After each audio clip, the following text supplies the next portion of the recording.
dispensen con su sintonía. Bienvenidos nuevamente a otro programa de La Vena Abierta. La Vena Abierta, un programa sin formato, un programa para charlar, para topar diversos tópicos de los acontecimientos de la semana. Me acompaña, como casi siempre, Paulina Pérez, mi compañera, y también estamos con otra compañera, con Andrea, a quienes les voy a dar la cordial de las bienvenidas. Y bueno, les doy paso primero para un saludito a la audiencia. Bienvenida, Andreita. Listo, hola Guille, hola Pauli, ¿cómo están? Y hola a toda la audiencia de Hoja de Ruta. Pues hoy esperamos tocar un tema bastante polémico y fuerte y esperamos que se queden todo este programa con nosotros. Buenas noches a todos. Buenas noches, Pauli. Buenas noches con todos los compañeros en los controles, Guillermo, André. Estamos en esta semana súper fría. Creo que es la segunda semana que estamos bastante fríos. Yo diría que tercera ya. Pero siempre un poco como que entramos en calor por esta cantidad de barbaridades que nos indignan permanentemente, ¿no? Creo que el tema que vamos a hablar ahora es súper importante y hay varias aristas. Y asimismo como cosas que se desarrollan, ¿no? Como que ruedan, digamos, del mismo tema. Y bueno, vamos a conversar sobre esas cosas y también no en términos así como de la victimización, sino qué hacer realmente frente a este tipo de cosas, que suceden, ¿no? Hombres y mujeres, porque no es un tipo de pelea, digamos, o no es una bronca de hombres contra mujeres o viceversa, sino yo creo que es una bronca que tiene que empezar a darse en la sociedad para realmente construir igualdad, construir respeto, que últimamente como que esas palabras están súper lejanas, sobre todo las del respeto, ¿no? Se nos ríen en la cara, nos pisotean, nos humillan y estamos como anestesiados, ¿no? A veces reaccionamos según el bando. O sea, si es que a mí me cae mal el que dijo, reacciono. Si me cae bien, me quedo callado. Y nos estamos olvidando de que lo que se está pisoteando son nuestros derechos, de que se está pisoteando permanentemente nuestra dignidad. Entonces yo creo que hay una lucha personal, creo individual, en aras de construir procesos colectivos de respeto, de igualdad, de inclusión. Así que, bueno, vamos desarrollando el programa y muy buenas noches con toda nuestra querida audiencia. Sí, y es como darle continuidad a lo que estábamos hablando la semana anterior precisamente con Paulina y con Gabriela, que a propósito del Día de la Mujer, yo decía, no, el Día de la Mujer debería ser todos los días del año, pues debe ser el Día de la Mujer, el Día del Padre, el de la Madre, en fin, porque todos los días nos merecemos respeto y todos los días tenemos que respetar a los demás, estos sean hombres, mujeres, niños, inclusive animales, la naturaleza. Entonces el respeto es algo que necesitamos recuperar en nuestra práctica cotidiana. Pero en este programa, bueno, lo motiva algo que se hizo viral, como solemos decir mediáticamente, porque salió un video que parece que no es reciente, en donde dos personajes que supuestamente son orientadores de la opinión pública empiezan a burlarse de dos personas, ¿no? De Marcela Guiñaga, a quien le damos igual nuestra adhesión, digamos, respaldo, no en términos, como decía Pauli, de victimizar a nadie, sino de promover el respeto hacia las demás personas. Y también le damos igual un cordial saludo y nos solidarizamos también con Marielsa Viteri, que también fue atacada dentro de ese mismo contexto. Pero bueno, a ella tal vez un poco más cruelmente, diría yo, porque tratan de ponerle en términos, ¿qué te digo? O sea, de querer minimizarla por un aspecto físico, que en ese entonces ella tenía un tema de sobrepeso. Y bueno, esperemos que Marielsa se una a la transmisión, se una a este programa, para que ella misma nos cuente un poco cómo recibió este ataque, porque es un ataque que debemos, creo que, rechazar.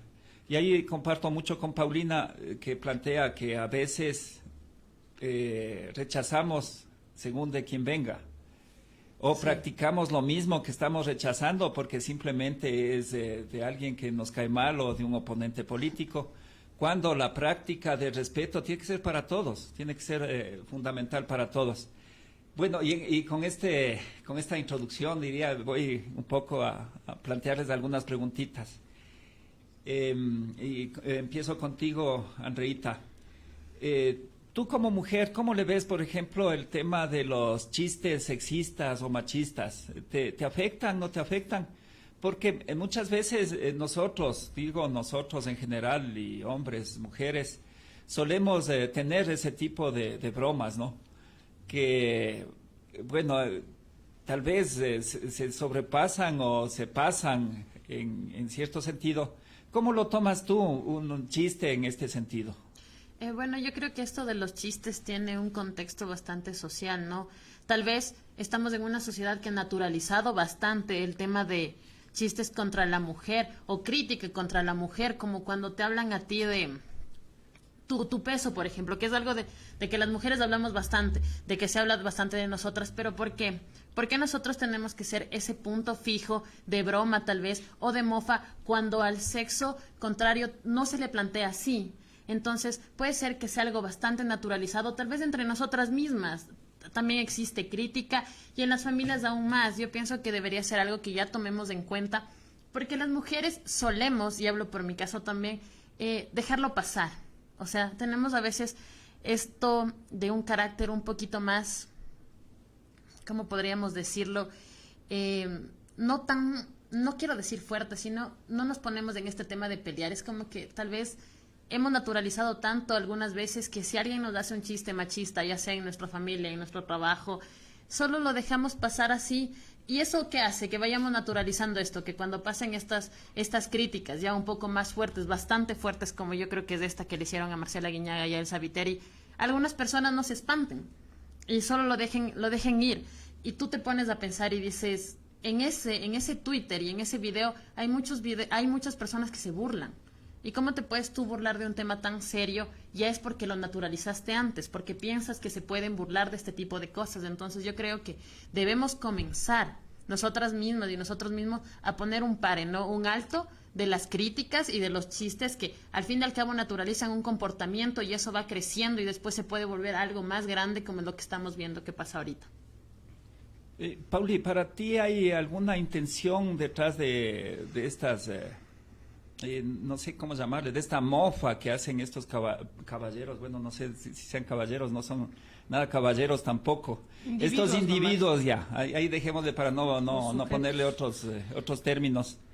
Pero ¿hay alguna intención detrás de eso? El tema político está como ingrediente porque, claro, es a ciertas personas en especial, o sea, no necesariamente es a otras, digamos. Otras personas pueden cometer peores errores y ahí básicamente no se les critica. Pero claro, ahí con un ingrediente adicional que es a dos mujeres. Y al parecer siempre es recurrente en gente que está expuesta a la opinión pública de que se haga este tipo de mofas, de burlas, de tratar de minimizarlas en su persona. A ver, bueno, para empezar yo creo que... la sociedad ecuatoriana, ayer o anteayer que hablábamos, ¿te acuerdas del suicidio en otro programa? Es bastante juzgadora, ¿no? Es bastante prejuiciosa y juzgadora, empezando por eso. Aparte de ser una sociedad, y yo sí, así se enojen, pero bastante hipócrita. Porque es como que mientras las cosas pasan en mi círculo están bien, pero si pasan en el otro, entonces ahí sí critico, ¿no? Mientras no se sepa, digamos, lo que yo estoy haciendo por acá. Y primero, creo que acotando un poquito a lo que decía André, las mujeres somos las primeras que tenemos que hacer un trabajo personal entendiendo bien, porque somos las primeras muchas veces en normalizar el tema. Yo digo los hombres, o sea, si uno pone el ejemplo, o sea, de que ves ya cómo entre amigos, ¿no? Cómo se tapan las cosas, se juntan. Las mujeres somos somos mujeres hasta que no tenemos enamorado, hasta que no nos casamos muchas veces, ¿no? Es difícil vernos de no perdernos desde este ser mujer y ser más solidarias, más impulsadoras, ¿no? Con nuestras amigas, con las mujeres de nuestro entorno. Entonces creo que por ahí el trabajo empieza en nosotras. Yo creo que es un trabajo que tenemos que hacer sin quitarle la responsabilidad que tienen los hombres, ¿no? Y luego yo, bueno, ya puedo decir que soy terapeuta, ya tengo un título. Entonces, en esto de la especialidad que yo hice sobre bioneuroemoción, hay un capítulo de las percepciones, ¿no? Y de las proyecciones. Entonces, yo cuando escuché una parte del video de estos dos sujetos, ¿no? Que realmente podrán ser periodistas de título, pero que realmente no ejercen para nada el periodismo, sino que son unos mercenarios de la comunicación. Uno solo dice qué cantidad de envidia y de complejos pueden tener estos dos tipejos, ¿no? Seguramente ellos no se atreverían, en el caso de que fuera cierto, o sea, poniendo en el supuesto. Primero que deben tener mucha rabia porque con toda esa serie de complejos, realmente de pronto tener como compañera de vida o de pareja una mujer de la talla de Marcela Aguinaga, imposible para estar.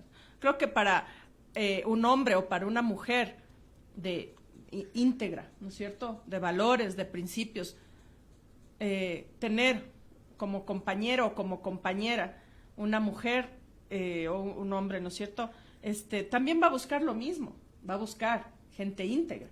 Pero estos sujetos, ¿quién les va a creer? O sea, seguramente, ¿no?, de pronto y se consiguen, no sé, pues, o sea, de pronto mujeres que puedan estar, digamos, en la misma línea que ellos, ¿no?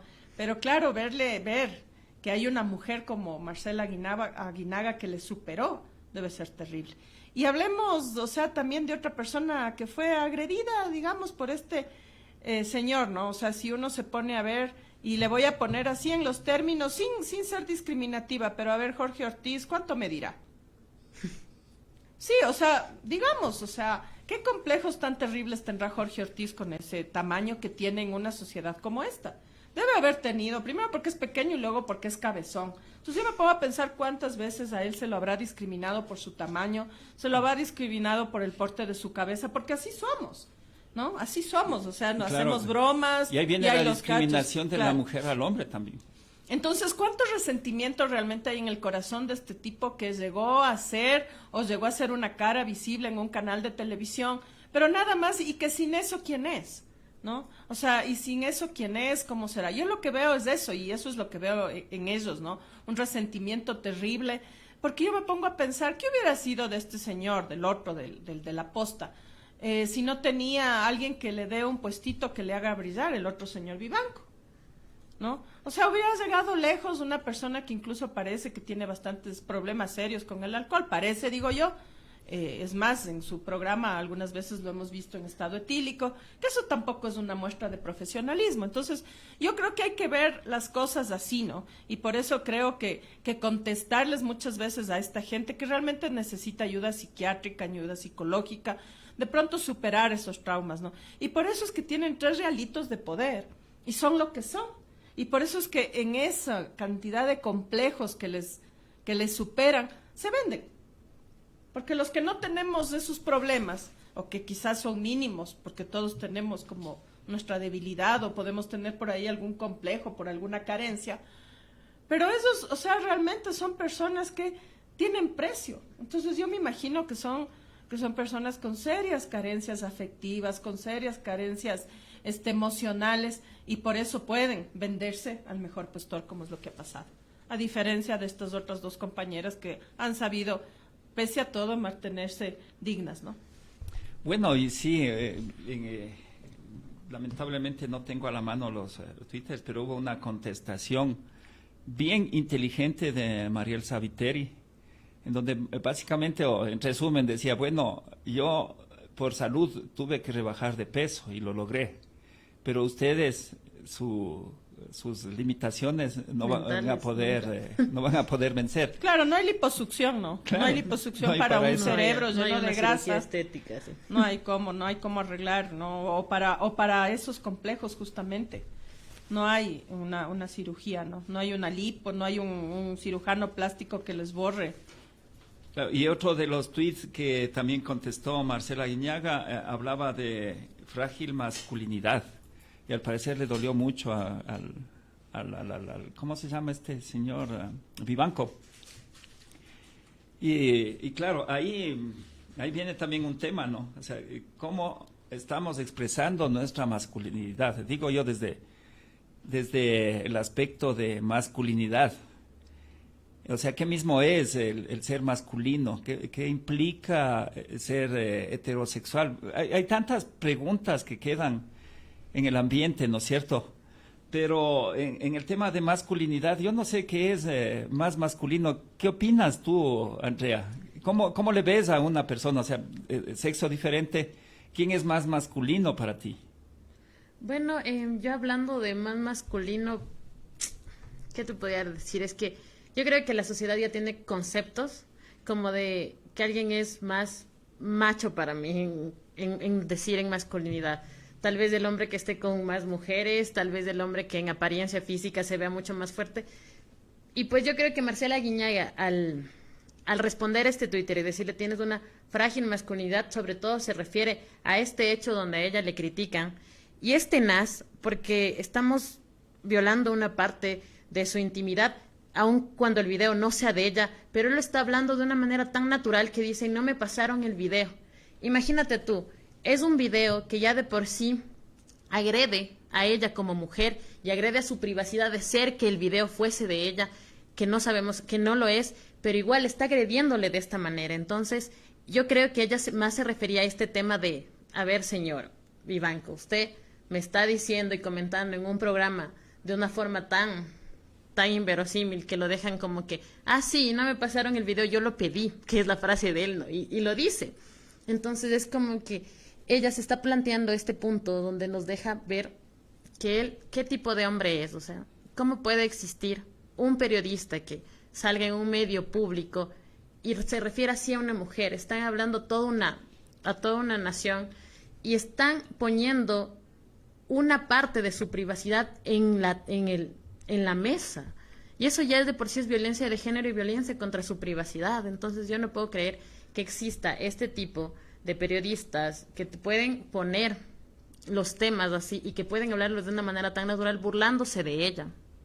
Claro, y acuérdate que inclusive en ese extracto que está difundido y que se viralizó, prácticamente empieza diciendo que es para minimizarle. Es textual. Dice, para minimizarle me refiero a ella, algo así. Entonces ahí ya estamos viendo de que hay una clara intención en contra de esa persona. O sea, no es algo casual o que se me fue por, no sé, un costumbrismo, No, lo que sea, que también no es justificable, ¿no es cierto? Uh-huh. Pero acá se ve que hay una clara intención de atacar a esa persona, en este caso a Marcela Aguiñaga. Bueno, y de María Elsa Beitere ni se diga, ¿no? Porque ahí sí ya es una burla muy ridícula, inclusive. Sí, como tú lo dices, puede ser un costumbrismo y aún así no fuera justificado para nada, porque al fin y al cabo es igual, estamos naturalizando la violencia. Peor aún si lo hace con una intención que se ve claramente que lo está haciendo. Entonces, ¿hasta qué punto estamos llegando para hablar de una mujer que además de ser mujer, en su género lo está afectando, pero ella es una mujer que está en el ente político? Ya de por sí, en todo lo que sea política, la mujer tiene un poco menos y más restricciones, con cifras como que el 15% de las latinoamericanas solo pueden acceder a la política, mientras los hombres en el 85%. Imagínate, ¿por qué hablamos de la mujer en política, de cómo se ve, en vez de qué acciones está tomando para con el país? Entonces, ¿por qué tenemos que nosotros topar? No creo que haya debates tan grandes de cómo se ve un político hombre y que le critiquemos a él. No, tú criticas su accionar en la política y de ellas estamos criticando sus vidas privadas. ¿Y por qué el debate se tiene que tornar en torno a ellas por ser mujeres? Entonces yo creo que también deberíamos poner en un tema de duda, las mujeres en la política son criticadas ¿en qué? ¿En solo el trabajo o también en sus vidas personales? Pero, y verás, o sea, un poquito pensando en eso, yo ahorita estaba así un poco, y era acordándome de todos los episodios que había sido de esto, ¿no? Me acuerdo que cuando Cristina Fernández había esta serie que hacían de todos los presidentes que sacaban en Telesur, que hicieron un reportaje de todos los presidentes y hicieron la entrevista a Cristina Fernández y el periodista que le preguntaba, el que hizo este documental de los presidentes de América Latina, le dijo, ¿y cuántos pares de zapatos tienes? Y ella le dijo, y me encantan los zapatos, pero vinimos a hablar de, ¿y qué tiene que ver que yo tenga 30, 20, 40 pares de zapatos, ¿no? Entonces, pese a que quien hacía digamos, el documental y todo, era un tipo progresista, cayó también justo en lo que tú decías, ¿no? Y yo me acuerdo que, por ejemplo, cuando a Mary Zamora, que ahorita aquí me hace acuerdo, Anita, también le sacaron y le sacaron algún video, unas fotos y no sé qué, y todo el mundo se burlaba. Yo me acuerdo que claro, o sea, ese rato se solidarizaron muchos con el tema,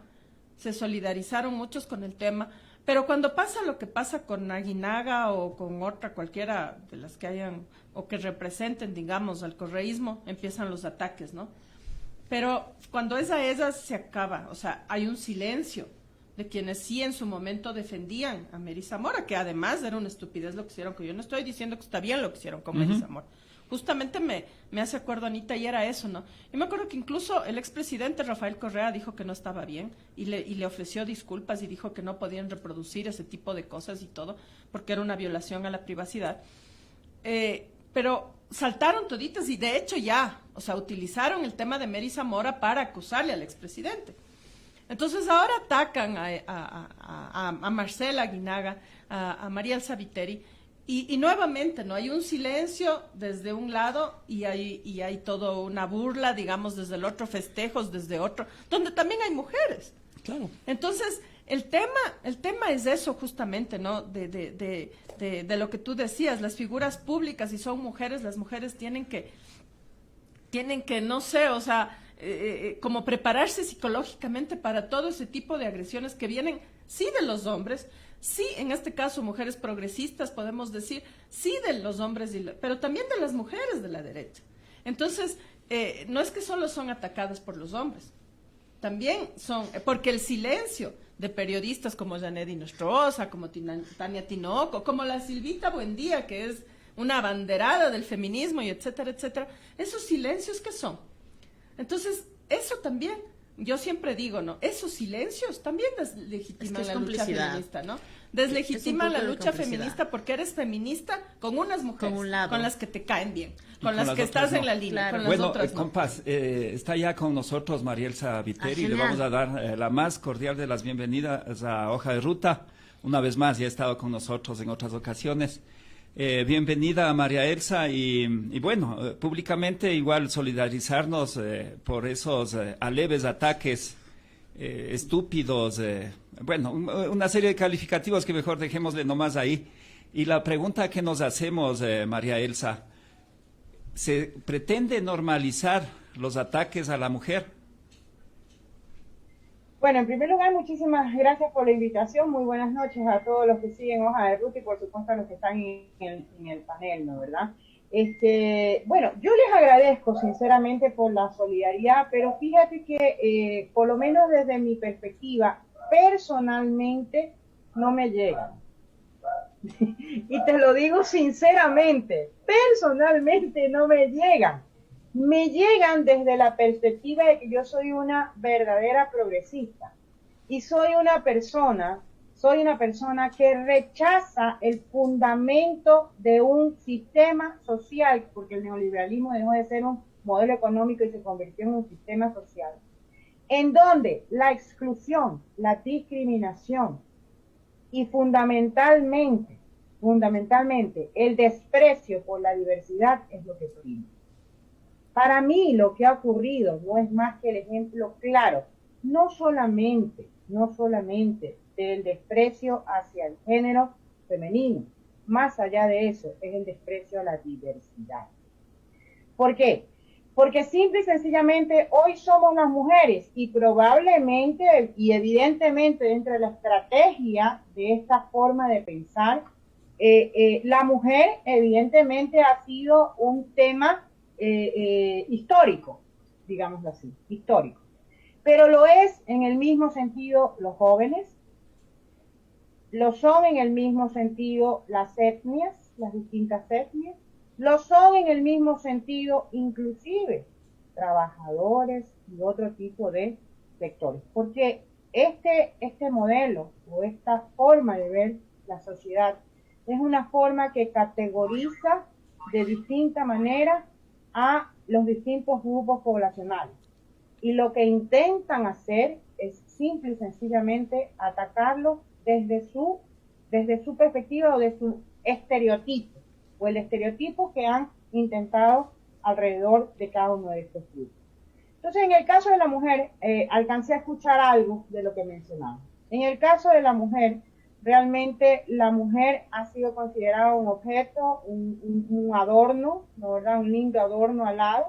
Y entonces, evidentemente, cuando comenzamos a levantar la voz, y fundamentalmente en política, evidentemente intentan retrotraernos hacia el estereotipo al cual nos habían impuesto. Yo personalmente, en el caso mío, no, por supuesto que me solidarizo con Marcela también, no sé, me imagino que a ella le pasará lo mismo que a mí. A mí realmente, personalmente no es el tema. En mi caso particular, realmente fíjate tú que inclusive es la ejemplificación perfecta de los errores de pensamiento y de las falacias con que se manejan las cosas. Cuando tú no tienes argumentos para rebatir las propuestas inteligentes, ¿qué haces?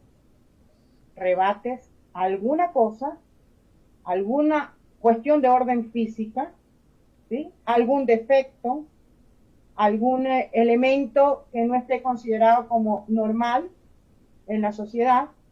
Y entonces, en mi caso particular, yo era una mujer que sufría de obesidad, que me la quité no por asuntos estéticos, sino por asuntos de salud, que es completamente distinto, que trajo un cambio enorme en la parte estética, pero que en todo caso demostré que inclusive el avistazo me sacó 2 veces en portada y me sacó en página central en todo el esplendor, y sin embargo ustedes no me ven que yo ando de esa manera todo el tiempo. ¿Por qué? Porque mi identidad, porque mi forma de ser no es esa. Entonces yo creo que realmente, ¿sabes cuál es el problema? El problema es que este tipo de cosas no deben de ser manejadas, no deben ser tratadas desde el punto de vista personal, porque desde el punto de vista personal no es el problema. El problema es que esto intenta ser, como ustedes lo han dicho, algo cotidiano, algo normalizado, intentan normalizarlo como reflejo de una premisa de un proceso que es un proceso de instauración de un modo de vida, de una forma de pensamiento, y que va hacia ese sentido.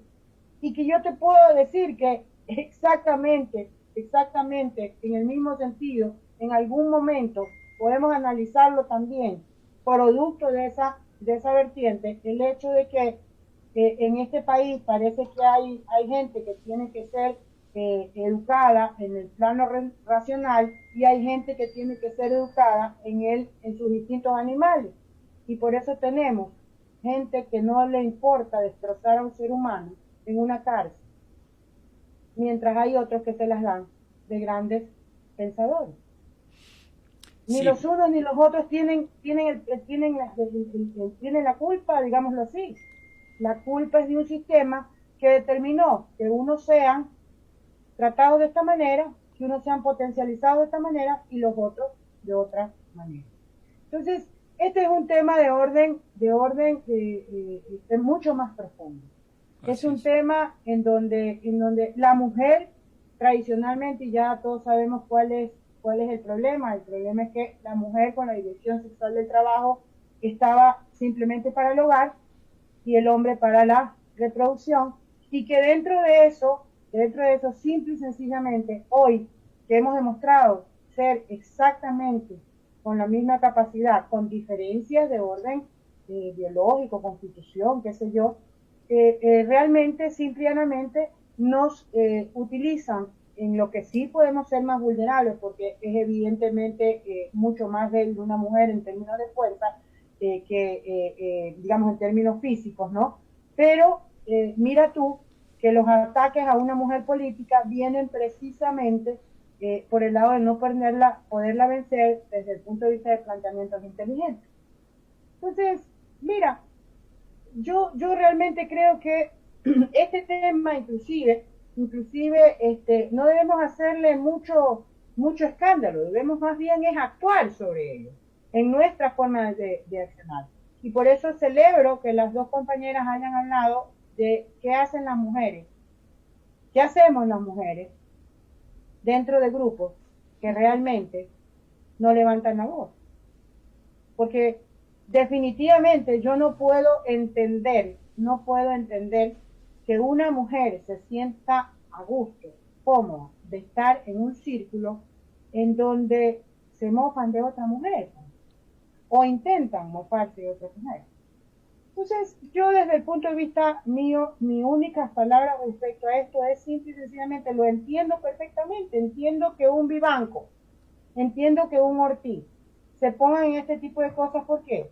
Porque Vivanco no pudo manejarme en la única entrevista que he tenido. Y porque un Ortiz no cuenta la verdad de lo que sucedió, pues. Y yo se las voy a contar, pues. ¿Sabes cuál fue la verdad? La verdad no es que yo me haya sacado el micrófono y haya dejado la entrevista. La verdad es que él cerró la entrevista. ¿Por qué? Porque no pudo llevarme a decir, a que de mi boca salieran las cosas que él quería que yo diga.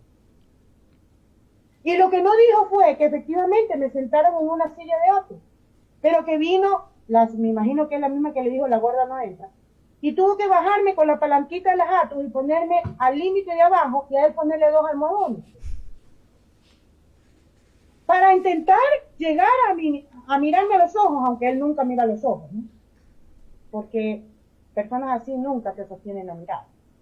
Entonces, definitivamente, ¿qué puedes tú si no pensar? Y en Jorge Ortiz, bueno, esto es del 2018, me parece que es un video del 2018, un video antiguo, el que ha salido. Pero mira tú que del 2018, esto tuvo que haber ocurrido en el 2008 o en el 2009 cuando yo era ministro. Mira cuánto se la guardó, cuánto le dolió, que la tuvo guardada 10 años hasta que pudo liberarla. Entonces ahí te das cuenta tú quién en realidad es el que se siente ofendido, no porque le tuvieron que poner 2 almohadones para subir a mi nivel, sino porque no pudo llevarme al plano que él quería llevar en una entrevista. O sea, estamos hablando de inteligencia versus, no sé ya cómo llamarlo, versus hormonas, no sé. Entonces, ese es el tema, pero ese es el tipo de instrumentos que utiliza. Yo lo veo desde una perspectiva más importante, porque Marianza Viteri sencillamente va a seguir caminando con la frente en alto por todo el Ecuador y por todo el mundo. O sea, a mí en este sentido no me quita, yo no me tengo que esconder después de esto. El que sí te va a tener que esconderse es él, ¿no? Él sí, pues. Él sí va a tener, yo estoy segura que en muchos momentos va a tener que bajar la mirada, va a tener que esconder la cara. Cambiarse de vereda, tal vez. Bueno, no lo sé, pero en todo caso, fíjate, el tema es que no es desde la perspectiva personal. Hay que nosotros tenemos que cuestionarnos como sociedad de que esto va mucho más allá de un ataque a Marianza Viteri, esto va mucho más allá inclusive de un ataque de género. Este es un ataque a una diversidad que compone la sociedad y que precisamente es la diversidad la que está atacada por algo que lo que intenta es un individualismo y una preferencia y una ubicación en un sector privilegiado. Y si no, mira tú, que hasta para las vacunas hay sectores vivos. Claro, eso, precisamente a eso quería entrar en este momento, de que últimamente parece que se han atizado más estas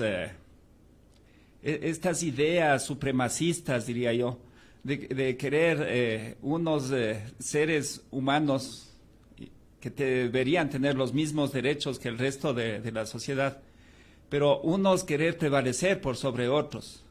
Y esto es muy evidente últimamente. Justo entrábamos al tema de vacunas, pero en este sentido, Pauli, ¿cómo le ves tú esta? Porque aquí hay muchos mensajes, ¿no? Tal vez no tan visibles, pero uno de ellos, por ejemplo, es que la mujer no debería estar en la política, por ejemplo.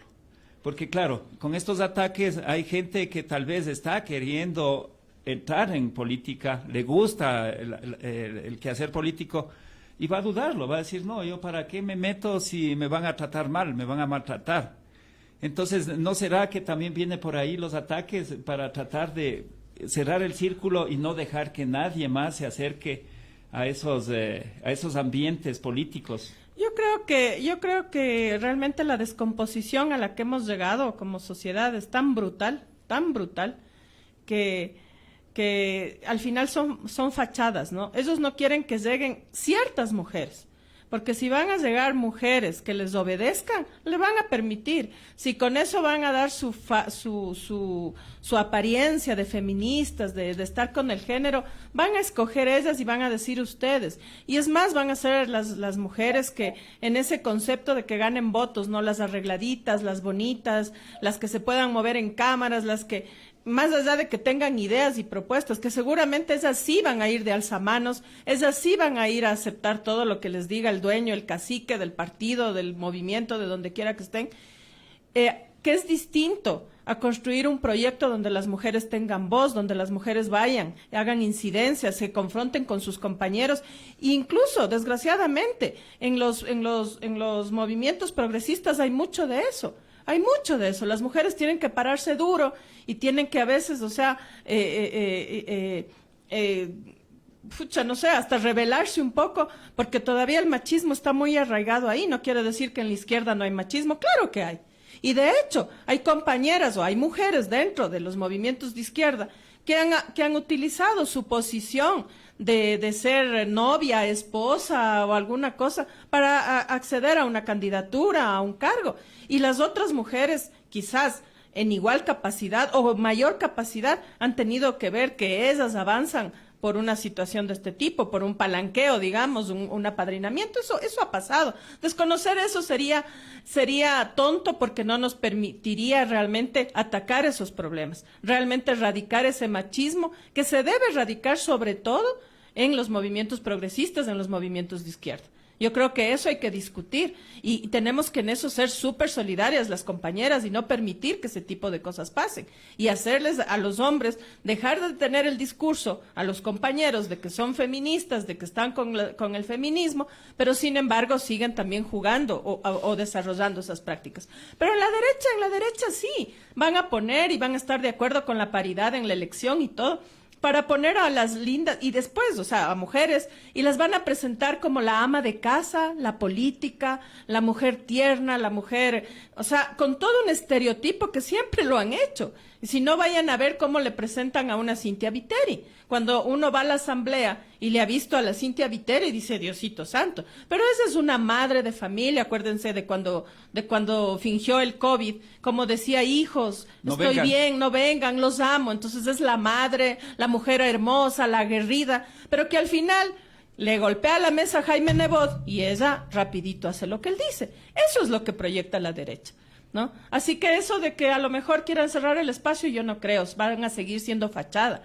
Ahora el tema es que con esas mismas mujeres van a querer parar y si no, dar para atrás con los avances de las verdaderas feministas en estas políticas públicas que se están buscando para lograr una igualdad en el tema de género, para la igualdad de los salarios. Con esas mismas mujeres van a salir, ¿no? Y tenemos, de hecho, las Provida. Y yo una vez decía, ¿no? las mujeres estas que dicen que sí, que son feministas y todo, pero están en contra del aborto, se han puesto a pelear realmente porque las mujeres puedan ser profesionales y ejercer la maternidad, por ejemplo.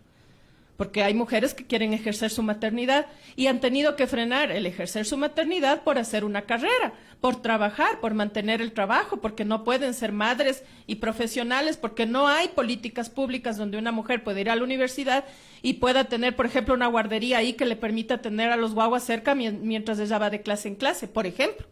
O sea, ¿se ha discutido eso? No se ha discutido. Pero esas mujeres que tienen empleada, que tienen un montón de dinero, o sea, me refiero a las feministas de la derecha, feministas entre comillas, es así, pues, es así, tienen todas las condiciones para estar todas súper bien cuidadas, bien arregladas, y las otras somos las rebeldes, ¿no? Las que no entendemos nada, las que solo queremos abortar. O sea, unas lógicas así se van a jugar.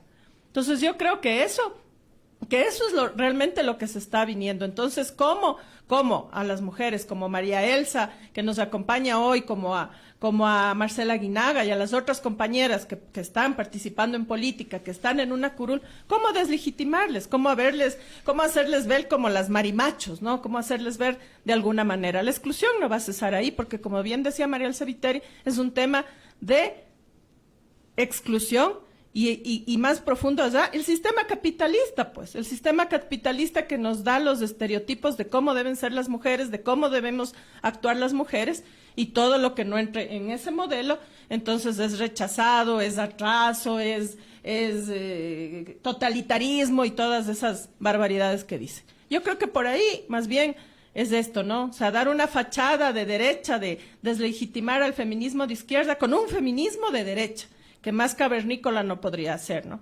Eso es mi opinión. Gracias, Paul. Yo me estaba acordando de la frase, hijos no vengan. Ahora debería decir doña Cintia, ¿no? Doña Cintia Viteri, hijos no vengan, y si vienen vendrán en submarino, por el temporal que atraviesa Guayaquil y el modelo exitoso que tenemos por allá. Bueno, y salvando las lluvias. Andreita, tú, ¿qué propondrías o cómo le ves a la comunicación para contribuir precisamente en la inclusión de todas las personas y la no discriminación? Porque estamos hablando de este tema que es absolutamente discriminatorio.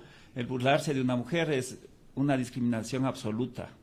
Bueno, yo creo que la comunicación es un eje fundamental para acabar con este tipo de discriminaciones, no solo a las mujeres, como decía María Elsa, ¿no?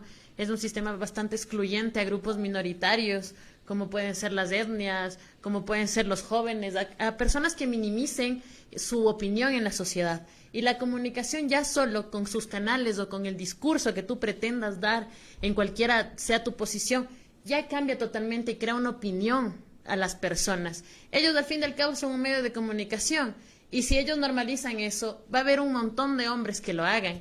¿Cuáles son las soluciones? Pues aprender a hacer una comunicación un poco más centrada, ya sea en el género, porque también tenemos que resaltar de ahí que esto fue el tema de hoy, pero también en los otros grupos que son excluyentes, ¿no? Tal vez la comunicación comunitaria, también ya hablando de grupos indígenas, comunicación juvenil, que a veces a los jóvenes los dejas de lado y tienes todo esto del adultocentrismo, pensar que solo los adultos tienen la razón, a las mujeres esa comunicación que se quite el lado machista y patriarcal. O sea, todos tenemos que comenzar a hacer comunicación desde nuestros frentes, ¿no? ¿Qué frente estamos defendiendo? Y al fin y al cabo unirnos para poder cambiar un poco este discurso que tiene la sociedad, que ya es de por sí, es patriarcal, es heteronormado, es heterosexual, es blanqueado, o sea, tiene un montón de cosas en las que tenemos que ir y erradicarnos desde todos nuestros frentes, que como el nuestro es ahorita la comunicación. Qué bien.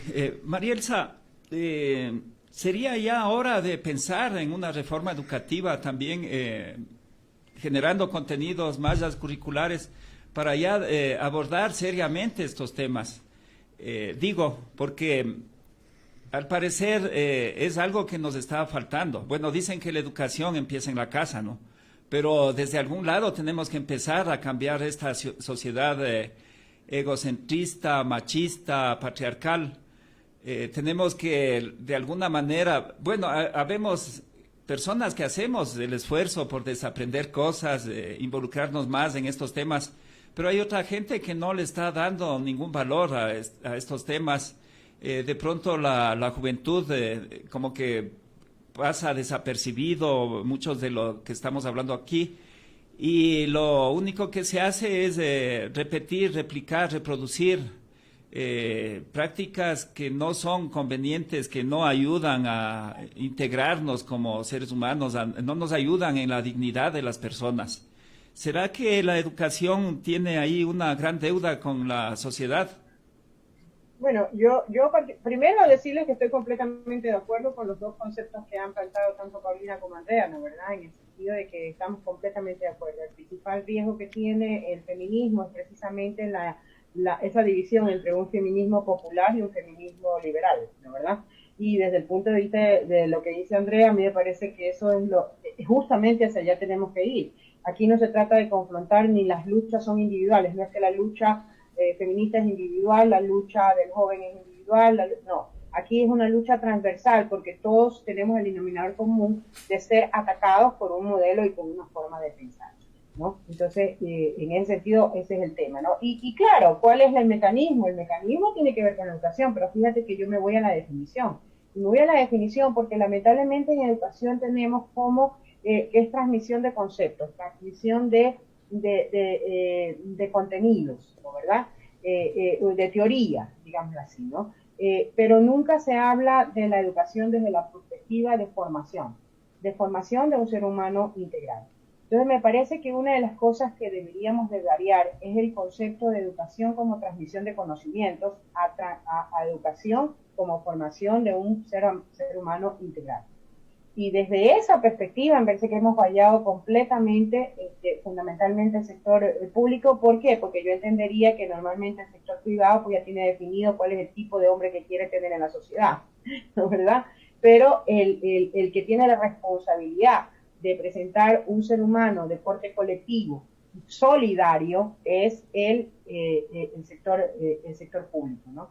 Entonces me parece que aquí tiene que haber una redefinición de lo que es el concepto de educación, y no solamente en el sentido de transmisión de conocimientos, sino de formación de un hombre integral que fundamentalmente desde mi perspectiva a partir del cuestionamiento, un cuestionamiento que para mí la base fundamental o el principio fundamental está en la definición de que todos los seres humanos tenemos una identidad personal, digamos, ¿no?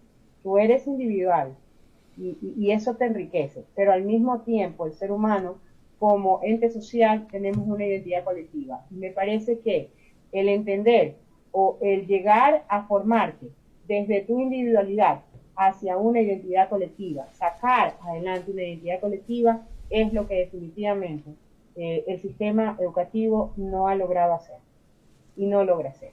Y por otro lado, tal vez solamente añadir con respecto a lo que dijo Paulina, mira, yo creo que hay que extender en el sentido de que no es solamente unas mujeres las que no deben llegar, también hay que incluir a los hombres. Hay ciertos hombres que tampoco les interesa que lleguen, y son aquellos hombres que tienen bien claro la película de que más allá de ser hombres, están constituidos como seres humanos, ¿no? A mí me parece que definitivamente hasta los hombres deberían de estar conscientes del beneficio de dejar fluir la conducción femenina. ¿Y sabes por qué? Porque culturalmente les han quitado cosas muy hermosas que tiene el ser humano, como por ejemplo, y voy a poner un ejemplo muy simple, el llorar. Lo hermoso que es desahogarse a través del llanto, lo hermoso que es expresar la felicidad a través del llanto. Yo me imagino que los hombres no han descubierto la maravilla que es derramar una lágrima de felicidad y derramar una lágrima de dolor. Entonces, lo que hay que entender es que el machismo ha afectado no solamente a las mujeres, sino que ha castrado también a los hombres.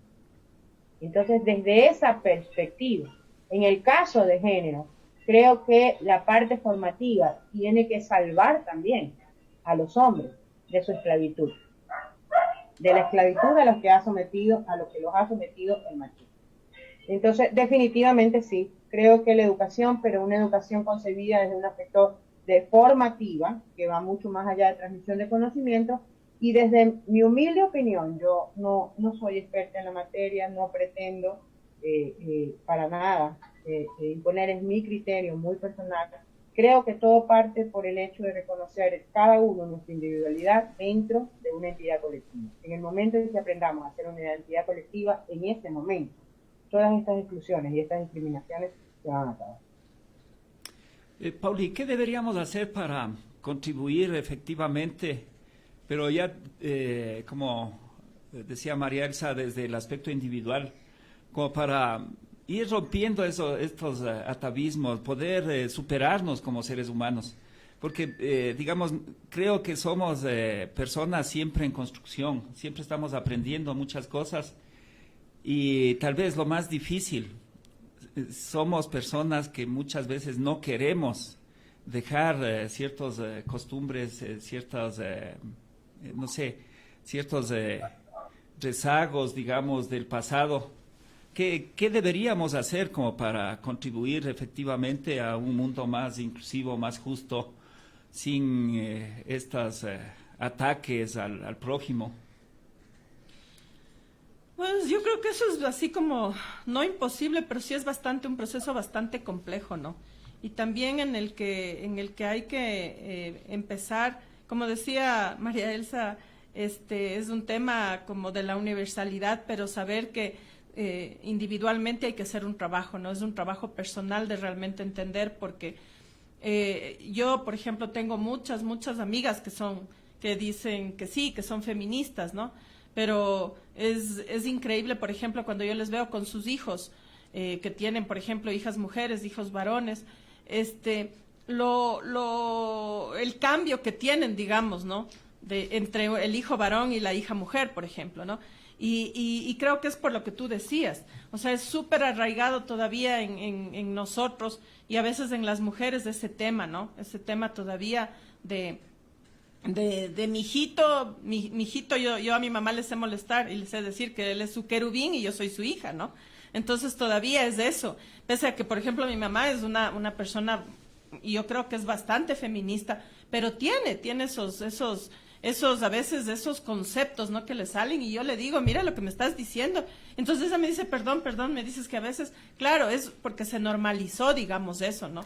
Pero mi mamá es una mujer de 70 años, entonces ella ya realmente, o sea, y tiene la capacidad digamos, de decir si tienes toda la razón. Pero yo conozco jovencitas de 20, 25 años con las que he tenido así chance de conversar, o quizás contemporáneas mías, y ellas dicen que son feministas y sin embargo en sus prácticas son totalmente machistas. Entonces es un trabajo que yo siempre digo, o sea, donde debe empezar mucho es en nosotras mismas, ¿no? En las mujeres, en ir viendo, a ver, o sea, ¿qué nos está molestando? Pero ¿por qué a veces callamos? Es lo que decíamos al inicio, ¿no? O sea, le atacan a una mujer, a mí no me importa si es correísta, si es del MPD, si es incluso social cristiana.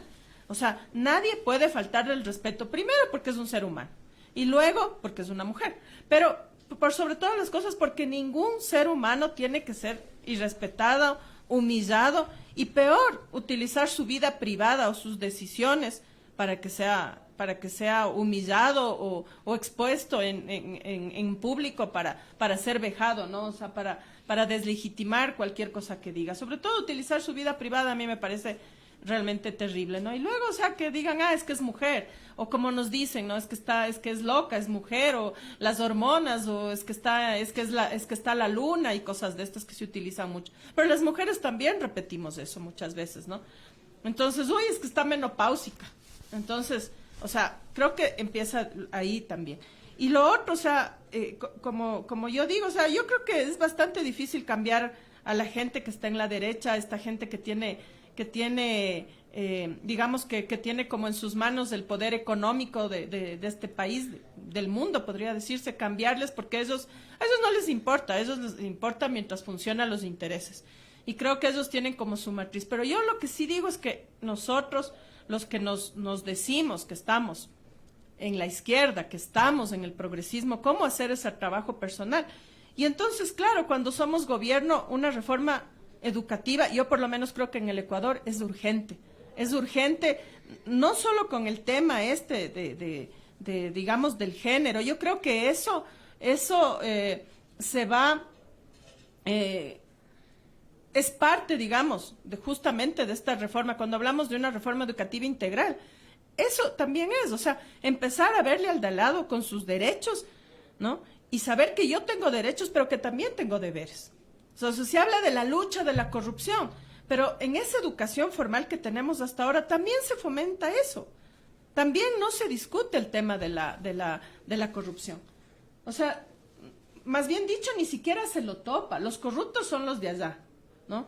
Pero no son las prácticas que a lo mejor estamos haciendo. Y yo digo en cosas simples, o sea, no presentar un deber, posponer un examen, llegar más tarde, faltar a clases cuando no tienes que faltar. ¿Y quiénes son los que detrás a veces apadrinan, digamos, esos comportamientos? Los mismos padres. Y sin embargo decimos, ¿no? Muchas veces, le voy a cambiar a mi hijo de colegio porque en ese colegio no fomentan los valores. Entonces yo digo, ¿con qué valores van a trabajar los profesores? Esos profesores de vocación que hay muchos. ¿Con qué valores si no empezamos desde casa también haciendo esas cosas? Entonces no es un tema así. Yo creo que se debe discutir permanentemente en todos los espacios de este tema de, ¿realmente queremos luchar contra la corrupción? ¿O nos enoja cuando no somos parte de la corrupción y ahí la denunciamos? O no, ya decimos, como mucha gente dice, no, eso no va a cambiar nunca y yo con que yo no sea y yo al final tengo que trabajar. O sea, ese concepto que es para todo, ¿no? Yo al final, igual siguen habiendo corruptos, pero yo tengo que seguir trabajando porque a mí nadie me regala nada. O voto por, no me importa quién gane porque yo igual sigo trabajando y no importa. No, sí importa. Sí importa toda la acción que nosotros hagamos en realmente transformar la sociedad, ¿no? Yo veía en un chat que tengo del colegio de mi hija, y me daba una tristeza porque estaban compartiendo muchas cosas sobre la corrupción, pero nadie hablaba de lo de las vacunas, por ejemplo, que a mí me parece un acto de corrupción terrible, descarado, insolente, ¿no? Yo soy médico. Yo tengo la suerte de que he podido hacer telemedicina, pero tengo un montón de colegas y tengo a mi hermano que está tomando muestras de PCR permanentemente y están totalmente expuestos al virus, además que trabajan turnos de 16, 18, 20 horas, que eso también hace que un sistema inmunológico se debilite, y no han sido vacunados. Pero como denunciar que han vacunado a un grupito de privilegiados le puede ayudar al candidato que a mí no me gusta, entonces me quedo callado, ¿no? O a lo mejor, si protesto, capaz que también me atraso en que me vacunen. No salimos a pelear por un tema de salud pública que urge, que nos implica a todos, que es un riesgo para todos, absolutamente para todos. No, porque estamos cuidando las formas. Y después hablamos de corrupción, ¿no? O sea, hay un país por ahí, me parece que es Islandia, me parece, ¿no? Que mandó presos a todos los banqueros, ¿no? Y salvó al país. Todos estos banqueros, si no estoy mal el país, pero me parece que es Islandia, ellos fueron detenidos porque estuvieron haciendo mal uso de los dineros y todo, y la gente optó por el país. Entonces, esta misma gente que te habla de la corrupción, de la década robada, que te habla de la corrupción de solo un grupo o de los que a mí me convienen, y que alaba y dice que por ahí hay un banquero que sabe cómo hacerlo. Entonces uno dice, qué raro, ¿no? Qué raro que en este otro país, en cambio, cuando se encerró a los banqueros, el país pudo realmente superar una crisis. Nadie analiza esa. Y quieren, además, es que la única forma realmente de parecernos a Europa es que realmente venga la gente que sabe cómo hacerlo. Entonces, nadie se hace la pregunta, ¿por qué el candidato de la banca no ha denunciado esto de las vacunas? ¿Por qué el candidato de la banca no está pidiendo a gritos, convocando a la gente, a sus millones de seguidores, como él dice, a que protesten porque no hay vacunas en este país para vacunar? ¿Por qué este candidato de la banca no empezó desde antes de ser candidato, en vez de pasarse 3, 4 años haciendo campaña, realmente no ha propuesto cómo levantar la economía de este país, empezando por los cajeros o la gente que trabaja en su banco, los cajeros sobre todo, y luego ayudando con préstamos, apoyando proyectos productivos? O sea, todo es como yo digo, ¿no? Igual que el tema que hablábamos antes, ¿no es cierto? Hablamos de la educación, claro, una educación para los privilegiados. Hablamos de salud para los privilegiados. Hablamos de todo para un grupito y que al resto le chorrea de pronto algo, ¿no?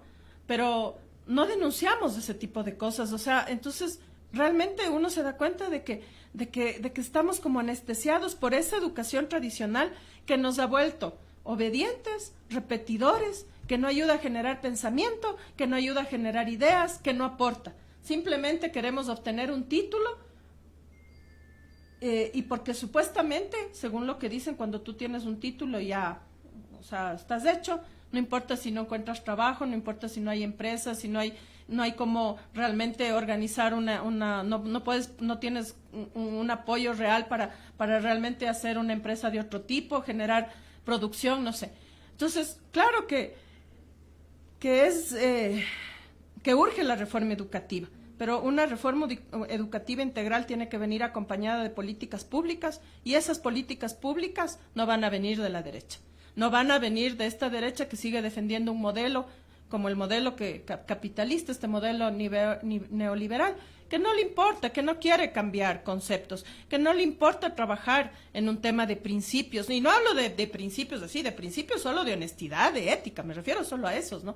Que hay muchas cosas que habría que discutir. No le interesa, porque a ellos les interesa seguir ganando ellos, seguir siendo solo ellos, y su tema de clase, ¿no? De ser la clase la que se beneficia de todo, mientras el pueblo sigue postergado y en total indefensión. Entonces, claro, depende también quién organice esta educación o esta reforma educacional, porque si es un banquero, no me quiero ni imaginar cuál será su reforma educativa. Capaz que las mujeres volvemos a los colegios de hombres y de mujeres, volvemos a los rosarios, volvemos a no sé, pues a tener estos colegios donde se forma la servidumbre de las élites y donde se forman los que serán los herederos, ¿no?, del poder económico de las grandes empresas y de los capitales de las élites. Sí, así estamos. Y yo justo ayer revisando el Twitter, alguien decía, porque claro, Guillermo Lasso él habla de que él ha trabajado desde los 15 años, pero lo que no dice es de que él se hizo banquero gracias a la hermana que se casó con el banquero, pues porque si no tenía esa hermana, entonces él no sería nada, ¿no?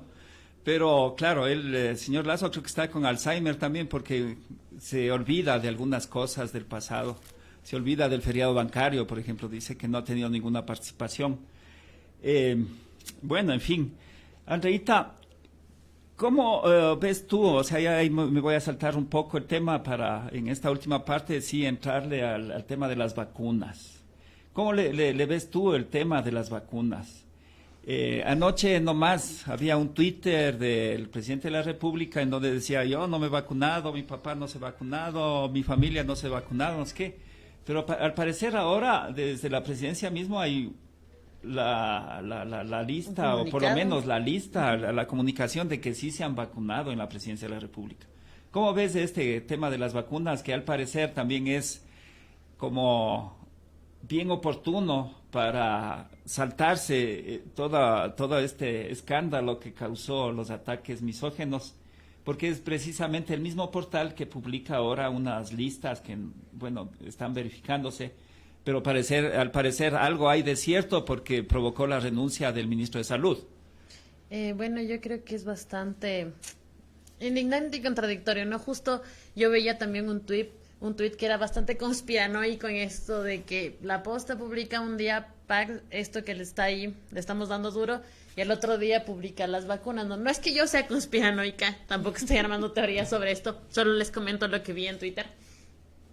Pero es algo bastante de indignación, y yo creo que más de indignación tendríamos que tomar acciones, ¿no? Ya nos están viendo la cara varias semanas, y ahora tú, como dices, se lanza un comunicado donde ayer igual se lanza este tuit que Lenín Moreno nos afirma que su esposa, su madre ya había fallecido, obviamente no va a ponerse la vacuna y que nadie de sus allegados ni él mismo se va a poner la vacuna.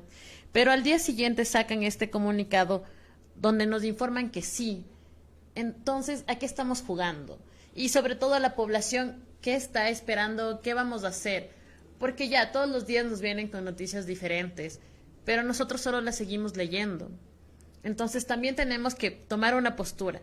Se vienen las elecciones que son bastante importantes y él tiene que terminar el mandato y hasta ese momento, ¿qué podemos hacer nosotros?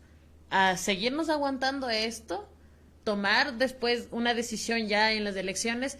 ¿O qué podremos hacer ahorita? No estoy diciendo que nos levantemos en armas, ¿no?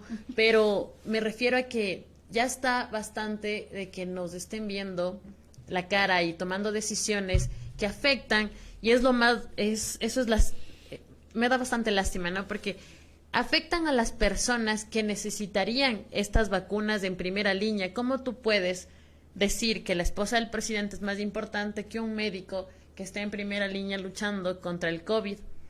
Y puedes preferir y poner en una lista a élites que tal vez ni siquiera salgan a la calle a comprar sus cosas y no se vean afectados por todo el virus y por todo lo que conlleva, en vez de ponerle a la persona que está recogiendo la basura todos los días en los hospitales y que no sabemos si se pueda contagiar o no.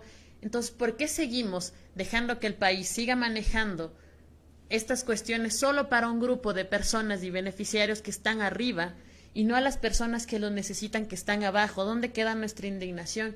¿Y dónde quedan las decisiones de ellos como políticos que se supone que están a cargo de una sociedad y que deben proteger y no lo están haciendo?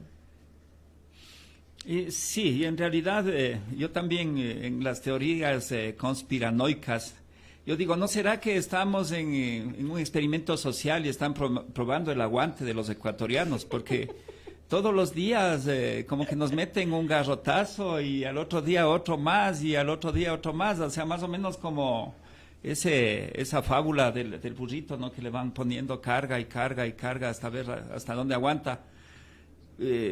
No sé, porque la pesadilla no sé cuándo será que termina. ¿Será que vamos a tener algún estallido social o es lo que están buscando? Precisamente porque sienten que pueden perder el gobierno. Y ahí viene una pregunta, María Elsa. O sea, ¿para qué el gobierno? Ahí creo que es una pregunta clave frente a las próximas elecciones. ¿Para qué el gobierno y para quién el gobierno? Esa sería la pregunta para ir desarrollando en esta última parte que ya vamos a tener que cerrar el programa. Bueno, yo creo que realmente me voy más por lo último que tú mencionas, ¿no? Yo creo que más que para ver hasta dónde aguantamos, están provocando al pueblo ecuatoriano. Están provocando para que precisamente frente a lo que yo considero es inminente cambio de gobierno, me parece que están provocando para que precisamente surja un estallido de violencia y se cumpla el dogma, digámoslo así, de que este tipo de pueblos y este tipo de democracias solamente solucionan las cosas con la violencia y entonces dar paso a la intervención internacional. Yo personalmente, de verdad te digo, no voy a ser, en Chile dicen no voy a ser perseguida, ¿no? En Chile dicen no voy a ser perseguida. No lo digo como perseguida. Yo creo que definitivamente la posición del pueblo ecuatoriano es una posición muy complicada y aunque algo más de 60 días que todavía le falta a este gobierno, es hartísimo tiempo todavía para las perversidades, porque ya terminan siendo perversidades lo que hemos sufrido en el Ecuador.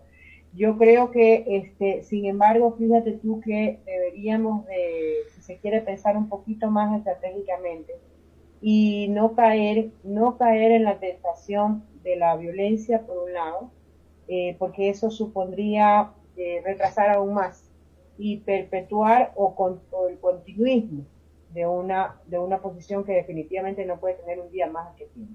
Creo, sin embargo, que podrían existir algún tipo de probabilidades a partir del 12 de abril, porque frente a una inminente situación de rechazo a este gobierno, me parece que de alguna manera podrían existir algunos caminos, por lo menos desde la perspectiva de el reclamo popular a través de quien ya esté electo, de que se frenen ciertos abusos que me parece que podrían darse, ¿no?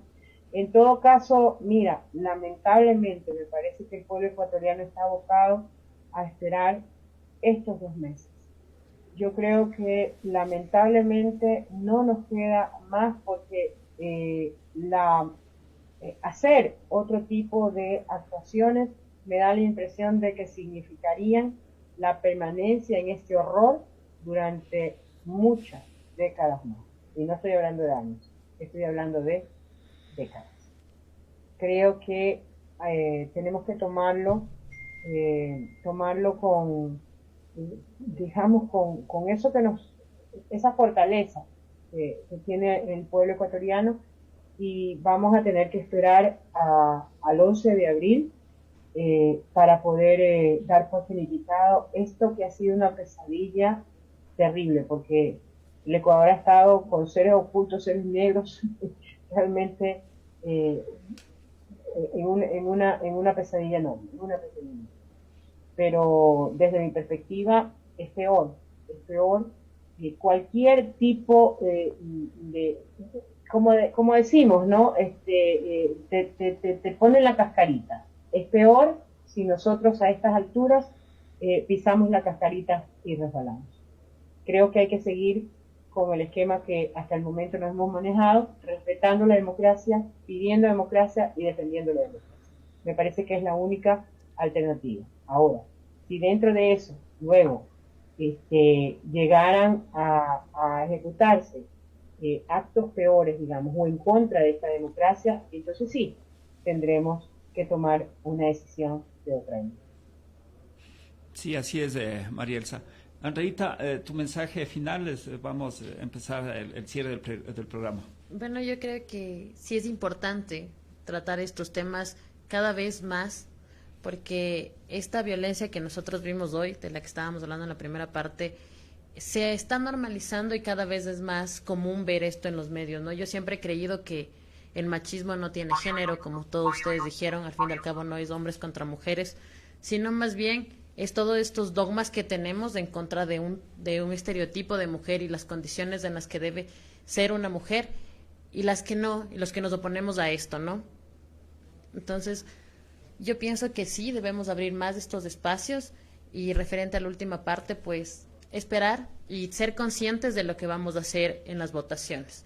A cada persona, para no volver a repetirnos todo este sistema que ya estamos viendo, que tenemos la opción de decidir si queremos que nos sigan gobernando acá las élites o queremos dar otro paso.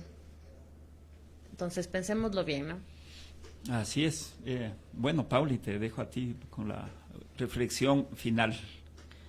Bueno, yo creo que tú justo le preguntabas a María Elsa, ¿no? También este tema de ¿para qué el gobierno, no? Y yo creo que justamente, bueno, yo creo que la izquierda tiene mucho miedo de cuestionarse, de hacer crítica y autocrítica, y yo de corazón espero que esta vez, después de esta pesadilla que hemos vivido los ecuatorianos, la gente de izquierda auténtica, no digo la única, porque no hay única, y creo que todos nos vamos formando permanentemente, y hay que entender que tenemos que cuestionarnos, que tenemos que hacer autocrítica, que tenemos que permanentemente estarnos revisando, porque los errores, los mínimos que sean, los pocos que podamos tener, la derecha es muy hábil, muy rastrera, y siempre se aprovecha. Y siempre hay estos tipos que tenemos ahora, ¿no? Tenemos un Lenin Moreno, tenemos un Almagro, tenemos desgraciadamente, una Michelle Bachelet también, que calla frente a unos horrores y amplifica otros, o se suma a discursos sin ninguna validez. Tenemos esa gente y tenemos ahí, pues evidente, ¿no? Una María Paula Romo, yo siempre digo que en el Twitter dice que es feminista y de la izquierda, que apoya las libertades, ¿no? No sé cuál será la izquierda. Por eso digo, o sea, realmente quienes nos sentimos, quienes creemos que la izquierda es la opción, tenemos que siempre promover la discusión, el aporte, el debate, y obligar realmente a que se haga una crítica, una autocrítica en los procesos que se construyen. Es bien El panorama es bastante delicado de lo que estamos viviendo, es sumamente indignante, realmente uno se levanta con dolor y con desesperanza viendo lo que pasa en el Ecuador. Y creo que ahora lo que toca es esperar que acabe esta pesadilla, pero también reflexionar a qué vamos a hacer al día siguiente. Yo he dicho en varios programas, he dicho, ¿qué vamos a hacer el 24 de mayo si la opción, digamos, la opción progresista llega a triunfar? ¿Qué vamos a hacer? ¿Nos vamos a sentar a esperar que se solucionen los problemas del país o vamos a exigir en voz alta nuestra participación para ser parte de las soluciones que habrá que implementar para reconstruir este país? Yo creo que eso es lo importante pensar y a eso la convocatoria. Creo que hay que empezar realmente a discutir qué país se quiere, qué queremos hacer en el país y aportar, o sea, sumarnos, dejar de creer que hay una persona o dos personas que van a componer este país, porque los procesos se construyen con los pueblos. Entonces es importante realmente tener en cuenta eso, más allá de la retórica o del discurso, ¿no? Sino realmente involucrar a la gente, porque cuando la gente está involucrada, la gente defiende, pues. Defiende lo que ha luchado, lo que ha conseguido. Es como cuando uno estudia, ¿no es cierto? Uno se saca el aire estudiando. Fuchi, tienes tu título y haces el esfuerzo por trabajar, por mejorar y todo. Si te regalan un título, tienes ahí algunos, ¿no? O sea, tenemos algunos periodistas que la dictadura les hizo periodistas y ya ven cómo están. O sea, tienen que venderse al mejor postor y viven felices. Entonces yo creo que los pueblos sí son bastante sabios, los pueblos tienen muchas cosas que decir. Y hay que involucrarlos, hay que empoderarlos. Y creo que la izquierda, el progresismo, tiene que comprometerse a eso para realmente cambiar. Porque si estamos pensando que ganamos las elecciones y que la democracia es solo ejercer el voto cada 4 años y que solo hay 2 personas o de pronto un equipo que son los salvadores del país, va a pasar otra vez esto. Nos van a volver a meter un Lenin Moreno, nos van a volver a meter un Almagro. Entonces yo creo que ya basta de eso, ¿no? Empecemos a pensar en construcciones colectivas, súper democráticas, también bastante estrictas en el tema de la corrupción, de la ética, que si a mí me toca meter preso a un compañero del alma porque se les desvió por ahí la cosa, pues hay que sentar ese precedente para que no nos vuelvan a coger por ahí y acusar de cualquier cosa porque tuvimos la buena intención, porque confiamos, creímos que esa persona realmente iba a hacer lo que tenía que hacer. Creo que esas cosas tienen que llevarnos a pensar en todo lo que ha pasado. Vamos a seguir cometiendo errores, eso es un hecho, porque somos seres humanos, porque los procesos los hacen seres humanos, hombres y mujeres, con muchas ganas de cambiar las cosas, pero también con carencias, porque todas las tenemos, entonces nos vamos a equivocar.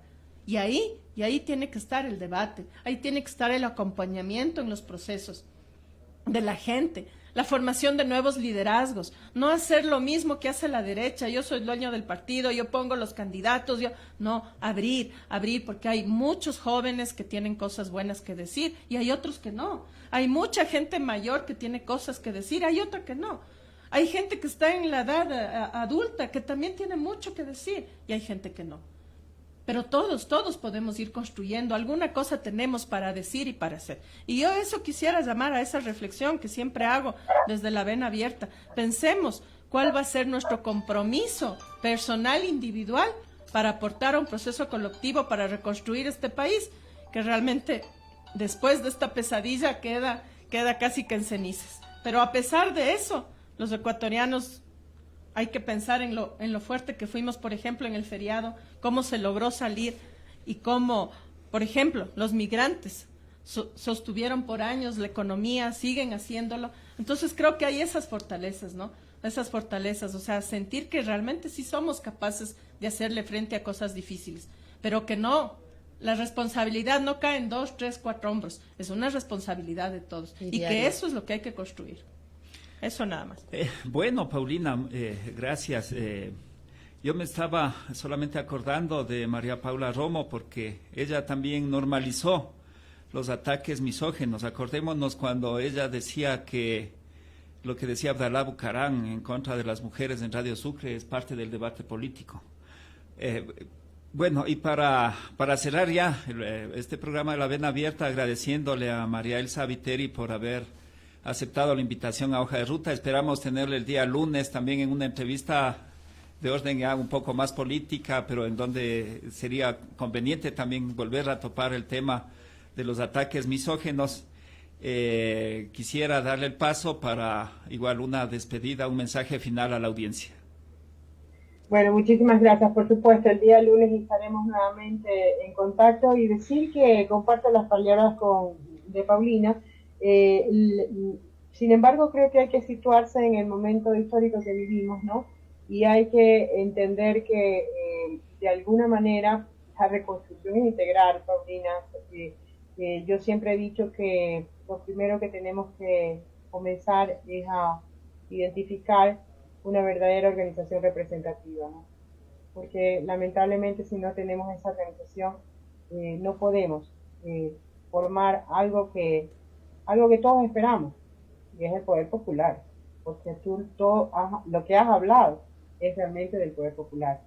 Y fíjate que voy a tomar lo que pasó hace 2 días, ¿no?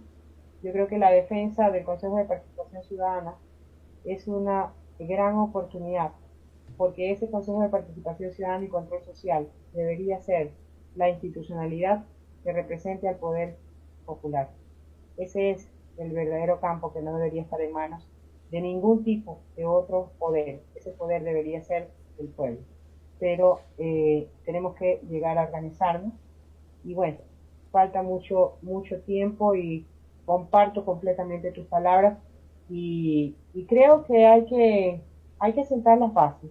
Hay que esperar al 11 de abril, hay que luego esperar un corto tiempo al 24 de mayo y el día 25.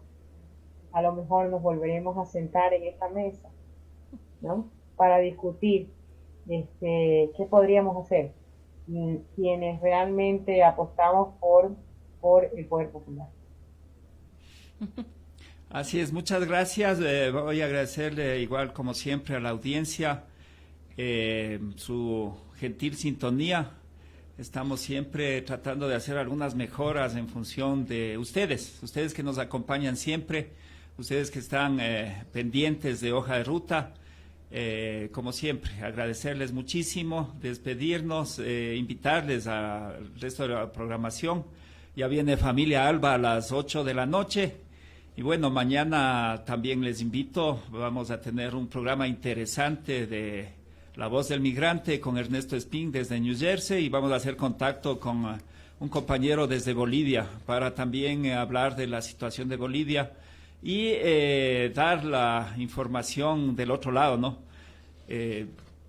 Botar, digamos, al piso esta información malévola que dice que en Bolivia hay una persecución política, cuando lo que están tratando es precisamente de responsabilizar a los que tienen que ver con el golpe de Estado en Bolivia, con el golpe de Estado a Evo Morales, pero sobre todo con las masacres de allá, ¿no? Que costó... Sencaba y Sencata. Sencaba y Sencata, que son 36 muertes que alguien tiene que responder. Igual que las muertes de octubre del 2019, que alguien también tendrá que responder. Y hay un informe de la Comisión de la Verdad. Y bueno, vamos a ver qué pasa. Así es que atentos a todos, muchas gracias por la sintonía. Y conmigo hasta el día de mañana en Las Voz del Migrante a las 8 de la noche. Con Mariel Saviteri les invito a la entrevista, va a estar el día lunes 2:15 de la tarde, hora del Ecuador. Pero bueno, estos programas están en nuestra plataforma y pueden verlos en cualquier momento. Un agradecimiento a todos y hasta vernos. Gracias, María Elsa. Gracias, compañeros. María Elsa. A todos. Adiós.